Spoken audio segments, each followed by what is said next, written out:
Welcome to the Get Published podcast, sponsored by Brodie Consulting Group. To get more information about our coaching, publishing, executive ghostwriting, and podcast production services, go to getpublishedpodcast.com. Hello, I am Paul Brodie, and thank you for joining us for another episode of the Get Published podcast, where we help authors get published with a proven system that works. Today, we're being joined by Paul Smith, author of Right Seat, Right Table, An Outsider's Guide to Securing the Ideal Board Role. Paul, welcome to the show. Thanks, Paul. It's great to be here. Are you ready to get started? I am, yeah. Can't wait. All right. Question number 1. What is the one piece of advice that you would give to a first-time author who is currently writing their book? Well, Paul, I've learned so much during this process, and there's so much advice I want to impart on people, but I think the biggest thing for me was having a book mentor.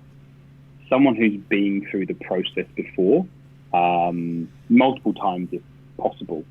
Because they can set your expectations, they can point you to the right places, they can tell you about the mistakes you shouldn't make. And even if you have a formal publisher, and I'm not sure whether your audience is self-publishing or not, but get someone in your corner, and especially someone who's writing in your genre, non-fiction, fiction, business book, self-help book, whatever it happens to be, someone who's sort of writing something like that. They're not there to act as an editor. They're there to just guide you through the process, like any other mentor would be, a leadership mentor, etc. That would be my one piece of advice, is don't try and do this by yourself. Yeah, get some help, get some support, get a coach, get a publisher, get someone who has actually gone through this journey themselves, because it's going to make it so much easier for you. Yeah, and I do think even if you do have a publisher, having a separate independent mentor is good. Yeah. I think like anybody else, if you have mentors, having more than one is always good. If you have a coach, having a mentor separately, the more voices you can have without crowding it out, the better. The more experience around you. The phrase, it takes a village to raise a child. Oh, yeah. Maybe it takes a village to raise an author too. And to raise a book. Yeah, definitely. That's a birthing process, as we know. Oh, yeah. Well, what do you feel is the hardest part about getting published? When this day and age, when it's actually so easy for people to actually publish their own book, the old days of needing a publisher and a big publishing house and getting into bookstores, with the internet now, it's so easy once you've actually written the book, which is actually the really hard part. But I actually think the hardest part for me was the imposter syndrome. Why would anybody want to read my book? I've got my book is the typical sort of lead generator style book. It's not so much about book sales, but about it getting into the hands of my target market and hopingly they will convert into a client or a program or coaching client.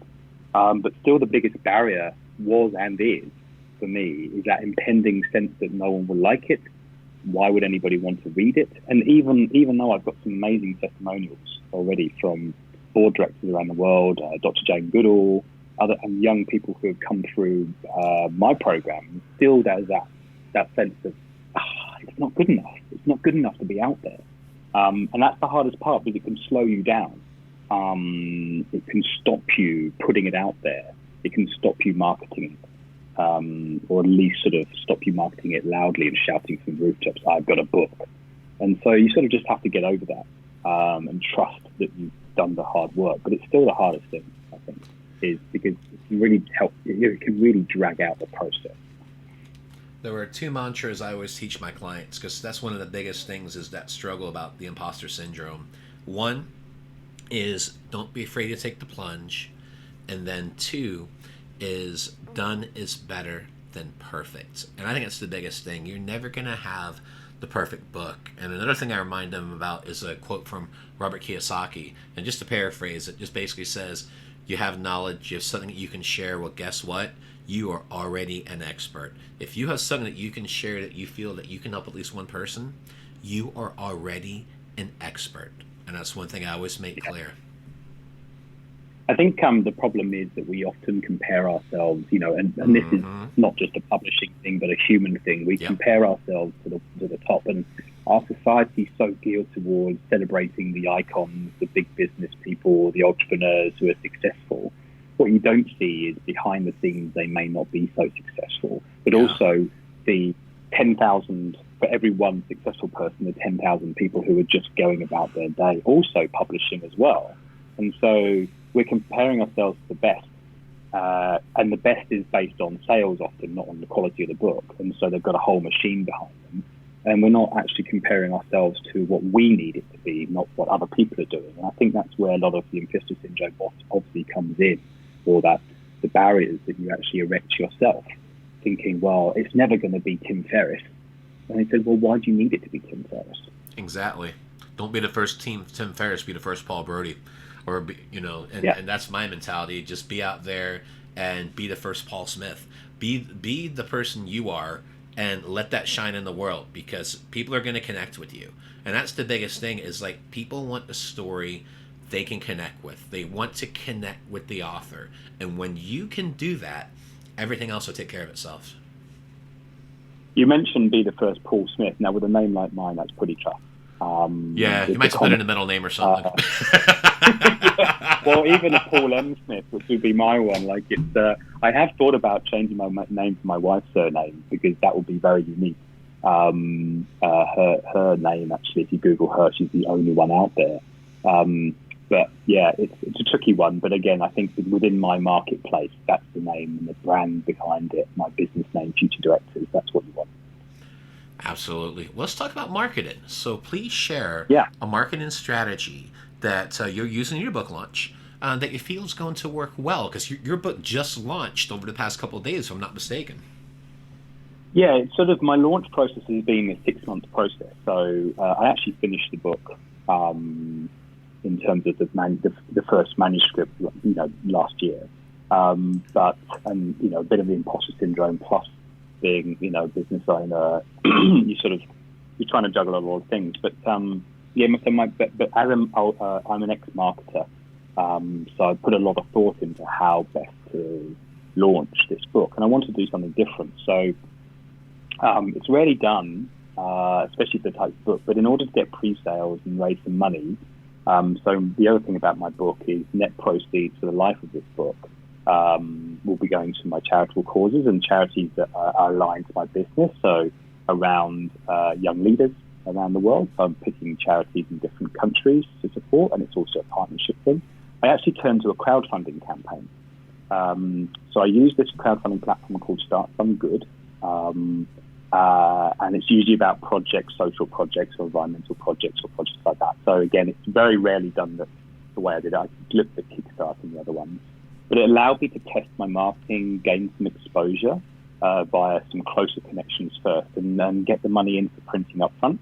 So it actually worked on many fronts. I received hundreds of orders across print and digital versions, lots of exposure and support. But it was actually just the third part of my marketing plan. The first part was telling people that I was writing a book in the first place and what it'd be about. And obviously within my audience, I've got a network, given I've been doing this for a number of years. And then part two was actually asking people to vote on a cover design competition.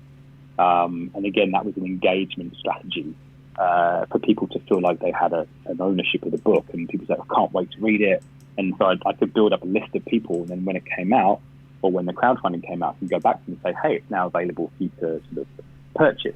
And it worked really well. I raised $10,000 from crowdfunding, as I said, hundreds of book orders, and it really helped with the momentum building.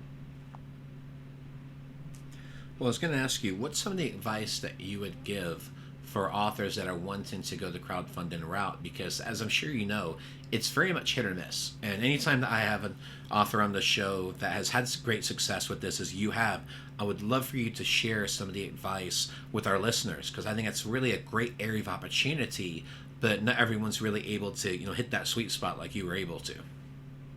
Yeah, look, I think there's a couple of things. If your book is for the general market, so a much wider market that's not very niche like mine, then I'd really focus on the sort of the campaign page and really selling, because you're going to be going out probably to the public, and it's something that you're going to want to leverage the campaign flat platform with the largest number of people. So you probably want a Kickstarter in that respect where possible. If you are pretty niche and you are looking at your existing network that you've already built up to be your backers, then don't focus so much on the campaign page itself. Focus more on the campaign to them, so the communications to them. I think one of the things I did, I spent a lot of time crafting this beautiful thing with video and imagery and that sort of side of things. And yet people were clicking on and going straight, people telling me, I just clicked straight on and bought, the different options because they knew me and they knew of my work. And so they were straight to it. So I think it really depends on your audience and how big your network is. But crowdfunding usually comes down to, unless it's something like really popular, in the sort of manufactured space, like some unique back support or new gadget or something like that. From a book perspective, you want to set your expectations relatively low, depending on how big your audience is and the audience that you already have in existence. I would say that, 60% of my backers were people I knew. And I could have done more to really push that, but that would be my advice, is really understand your audience and how they're going to interact with the platform. When you mentioned 60% were from your network, so what were some of the strategies that you were using to connect? I know you mentioned videos, you're mentioning imagery, but what are the things we're using to connect specifically with your network? Because let's face it, your network's going to be the warm leads. The people that don't know you, they're going to be the cold leads. So the likelihood of you closing those warm leads are much higher. So what were some of the strategies that you used to be able to close those deals and to get that extra funding? A lot of social media engagement, and again, I think doing the different processes, the voting of the book cover, through my own personal pages as well as through the business pages. So across LinkedIn, Twitter, Facebook, Instagram. Although we came late to Instagram, we're still getting our head around it. And then obviously email. We have a database of 3,000 or 4,000. I have LinkedIn connections of close to 5,000. It was a concerted campaign effort, like you were launching a product. This is a launch of a product. Yeah. And again, a lot of people are starting to look at the book afterwards. Again, with crowdfunding, there's always a little bit of skepticism that I'm not going to back this because I'm not sure if it's actually going to reach its target and therefore get printed. And I get that. And especially because when people are giving over their credit card details, they don't understand sometimes that if it doesn't reach its targets, you won't actually spend that money. But there's always that lot of sort of, I'm not instantly getting my hands on a book, or I know it's not going in the post straight away. There's a little bit of a barrier there. But really, social media, email, talking to people. I do a lot of presentations within corporate groups, community groups, and I basically said, look, part of this will be all of the audience will get a copy of the book, but you can actually buy a bulk load from the crowdfunding campaign. That happened a few times. That was awesome. Just all of that sort of multimedia approach that you would take if you were launching anything. Well, let's talk about. But I think the trick is in that respect is not just say, hey, I've got a book, read it. It was sort of like giving me some stories. I use a lot of the I use a lot of the testimonials that I got for the book up front. So I actually last year when the manuscript was done, even pre-edited, I sent out PDFs, copies of the manuscript to a lot of people who wanted support from. And I got some amazing quotes back. And again, that's the sort of you're bringing in the story of what I'm doing, why I'm doing it. The testimonials from people are always great ways of describing the book to people. Again, that sort of side of things. Well, let's talk about your favorite book. So, what is your favorite book, and what was the number one thing that you learned from it? Oh, this is a really tough question. I've been trying so hard to get this one. I'm sure it's probably the toughest question you ask for most people. I've thought about books that I've read once that really impacted me because I learned something so new about myself or running a business. Books that I go back to all the time, often non-fiction. Shantaram is one that go back to because I love that journey. It feels like the same journey as being an entrepreneur. In all honesty, actually, it's a book that you would never have heard of. And it's another book by a consultant he actually consults to restaurants, independent or small group restaurants in Australia, and it's called More Bums on Seats, and it's by a guy called Howard Tinkler. He was part of an entrepreneurial training program he and I did years ago together, and his business has just taken off the back of this book, and he's now written 2 more books. But what was really cool for me, I got a free copy from him, which was really nice, and it was full of errors. The book was full of errors. He obviously didn't get it edited. The cover was basic, but within it was his methodology for how he does his work. It's really simple, and it had a massive impact. He gave the book away to 10,000 restaurants, and off the back of that, created a ridiculous amount of business. So much so he was starting to turn it away and grew his team. And the speed at which he did this and how much it helped his clients and his business was really inspiring. That you can actually do something like that, and it's not so much about the quality of the grammar, but about the way you market it and the quality of the methodology and how you're helping your clients. And I think that really inspired me, and that's what did I learn from that I can do this too. If Howard can do that with a book which has got a quality methodology but not a quality editorial, and his business is, quadrupled in a year, then that's the power of a book, and I should, pull my finger out and get it done. So I think that's my favorite book for that reason. I have to give an honorable mention to Dr. Seuss's The Places You'll Go, because it's a constant source of inspiration to keep striving and keep going. And for a final question, what is your favorite quote and why? This is pretty nerdy and sad of me, but I actually keep a list of quotes on my computer, that ones I've heard and I like. So, and also, just to show the type of person, I include my own quotes in that too. I often am quoting myself, especially in the sort of the board world. I have a few quotes, but I won't use one of my own as my favorite because that's really narcissistic.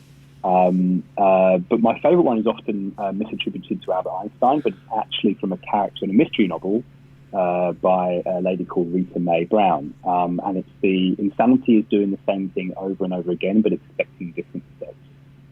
I love that one. It's all about, upsetting the status quo and trying new things and having the fear of failure. I think there's so many things you could read into that, but it is the insanity that we keep on trying to do the same thing. And especially for me in the board world, in the governance world, there's so many people are walking around trying to do things based on what they did in the past, expecting it to work the same way. But the world doesn't work that way.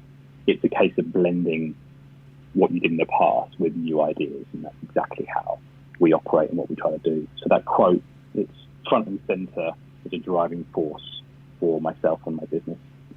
Well, Paul, I want to thank you for being a guest on this show. What is the best way for people to find you online? A couple of places, either my website, futuredirectors.com, or on LinkedIn. If you want to find me, because of my common name, Paul Smith, Future Paul Smith is the best way to put it in, and that will come up with me because that's the name of my profile, Future Paul Smith. Well, Paul, thank you once again for being on the show, and I wish you all the best in your author journey ahead. Thanks, Paul. It's been great to be on the show. Really enjoyed it. Thanks again for joining us today. To learn more about how you can be featured in our brand new Get Published business book, go to getpublishedpodcast.com.